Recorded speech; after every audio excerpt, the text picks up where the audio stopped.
Sa Caraga Region, all systems go ang Department of Education o DepEd para sa pagbubukas ng klase sa araw ng Lunes, June 8. Naglaan ang DepEd ng 1 billion pesos para sa maintenance and other operating expenses o MOOE ng mga elementary schools sa riyon. Ayon sa DepEd, wala silang nakikitang anumang problema sa pagbubukas ng klase.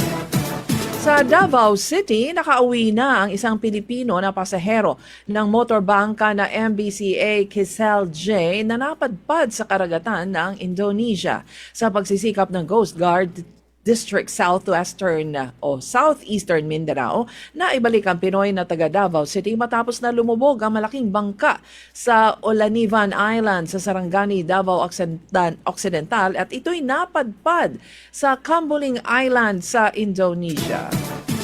Sa Tagoloan, Misamis Oriental, formal nang binuksan ang inayos na rehabilitate na public market sa barangay poblasyon. Ang Phase 1 and 2 na pagpasaayos ng palengke ay pinondohan ng 2024 Local Government Support Fund, Financial Assistance to Local Government Unit.